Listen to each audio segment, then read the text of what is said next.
तो अब हम बात करते हैं energy of electrons in hydrogen.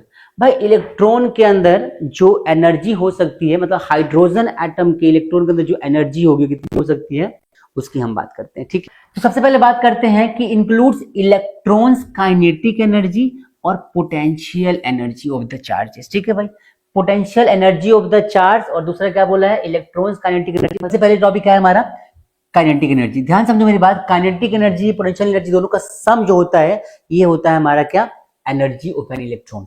तो जब कोई इलेक्ट्रॉन रिवॉल्व करता है तो बात करते हैं काइनेटिक एनर्जी की। देखो काइनेटिक एनर्जी किसी मटेरियल का क्या होता है, that is equal to half mv²। ठीक है, ये होता है। अब ध्यान से सुनो भाई, हमारे पास हाफ है mv²। ये जो mv² इसको ध्यान समझना है। हमने mv² अपॉन में r इज इक्वल टू होता है kZe² r²। तो हमने जब इसको कट किया था इसको, इससे तो क्या बना था, ये बचा था mv² is equal to kZe² upon में r। तुम ध्यान से अगर देखो तो mv² की पूरी वैल्यू मैं इसकी जगह लिख सकता हूं, तो यहां पर जो हाफ है वो तो हाफ रहेगा, लेकिन जो mv² से क्या लिख सकते हो उसकी जगह पे kZe² अपॉन में r। तो जो काइनेटिक एनर्जी हमारी बन गई बच्चों, क्या बन गई काइनेटिक एनर्जी, वो बन गई क्या कि kZe² अपॉन में 2r। ये हमारी काइनेटिक एनर्जी का फॉर्मूला आ गया। ठीक है भाई, अगर मैं बात करूं पोटेंशियल एनर्जी कितनी होगी तो उसको ध्यान से देखो। पोटेंशियल एनर्जी की अगर मैं बात करूं तो वो हो जाए हमारा क्या हो जाएगा, वो हो जाएगा Q1 Q2 अपॉन में R। ठीक है, Q1 Q2 अपॉन में R। अगर आप ध्यान से देखो तो K कितना है हमारा, K तो K ही होता है।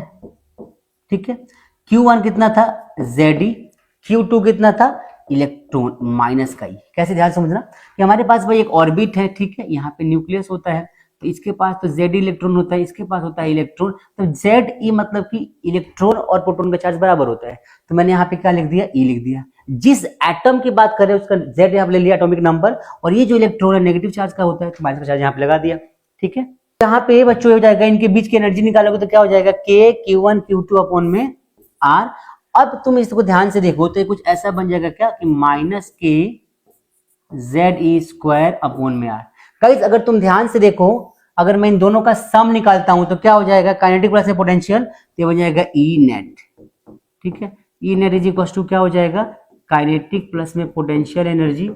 सम करेंगे ध्यान से देखो तो kZe² अपॉन में 2R क्या हो जाएगा, kZe² अपॉन में 2R, और माइनस में क्या हो जाएगा, माइनस में kZe² अपॉन में R, kZe² अपॉन में R।